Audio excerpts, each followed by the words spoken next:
ಮಾಡ್ತಾ ಇದ್ದೀವಿ, ಅದಕ್ಕೋಸ್ಕರ ಬಂದಿದ್ದೀವಿ. ಎಲ್ರಿಗೂ ನಮಸ್ಕಾರ. First of all happy birthday Maitriya. Very she Maitriya, once again happy birthday. God bless you with good health and wealth. ಒಳ್ಳೆ ಕೆಲಸಕ್ಕೆ ಹಾಕಿದ್ದಾರೆ, ಒಳ್ಳೆ ಹೆಸರು ಕೂಡ ಮೈತ್ರಿಯಾ ಗ್ಲೋಬಲ್ ಟ್ರಸ್ಟ್. ಭಾಳ ಖುಷಿ ಆಯಿತು ಇಂಥ ಒಂದು ಒಳ್ಳೆ ಕೆಲಸಕ್ಕೆ ಕೈ ಹಾಕಿದೆ ಅಂತ. ನಾವೆಲ್ಲರೂ ಕಲಾವಿದರು ಎಲ್ಲ ಸೇರಿ ಕೈ ಜೋಡಿಸ್ತೀವಿ. ನನ್ನ ಹಳೆಯ ಸ್ನೇಹಿತೆ ಕೂಡ ಮೈತ್ರಿಯಾ ಕೂಡ ಒಂದು 2-3 ಸಿನಿಮಾ ಒಟ್ಟಿಗೆ ಮಾಡಿದ್ವಿ. ಹಾಗೆ ಬ್ಯಾಡ್ಮಿಂಟನ್ ಜೊತೆಗೆ ಆಡ್ತಾ ಇರ್ತೀವಿ.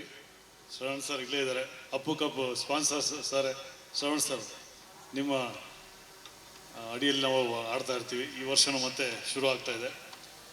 ಸೊ ಈ ಒಂದು ಸಂಸ್ಥೆ ಅಡಿ ಗೋಶಾಲ ಅಂತ ಮಾಡ್ತಾರೆ ಅಂತ ಕೇಳ್ಪಟ್ಟೆ. ಹಾಗೆ ನಾಯಿಗಳದ್ದು ಏನೋ ರೈಟ್. ಸೊ ಒಳ್ಳೆ ಕೆಲಸಕ್ಕೆ ಕೈ ಹಾಕಿದೆ. ನಿಮ್ಮ ಯಶಸ್ಸು ಸಿಗಲಿ ನಿಮಗೆ. ಏನೇ ಇದ್ರೂ ನಾವು ನಿಮ್ಗೆ ಕೈ ಜೋಡಿಸ್ತೀವಿ. ನಾವು ಅಲ್ಲಿ ಸ್ವಲ್ಪ ಸೋಷಿಯಲ್ ವರ್ಕ್ ಮಾಡ್ತಾ ಇರ್ತೀವಿ. So anything we are there for you. Thank you. Latest ಹಾಗೂ ಇಂಟ್ರೆಸ್ಟಿಂಗ್ ಸುದ್ದಿಗಳಿಗಾಗಿ ಬಾಸ್ ಟಿವಿ ಕನ್ನಡ ಚಾನೆಲ್ನ ಸಬ್ಸ್ಕ್ರೈಬ್ ಮಾಡಿ. ಹಾಗೆಯೇ ಬೆಲ್ ಐಕಾನ್ ಪ್ರೆಸ್ ಮಾಡಿ. ಇದರ ಜೊತೆಗೆ ಫೇಸ್ಬುಕ್, ಇನ್ಸ್ಟಾಗ್ರಾಮ್, ಎಕ್ಸ್ನಲ್ಲೂ ಮಿಸ್ ಮಾಡದೆ ಫಾಲೋ ಮಾಡಿ.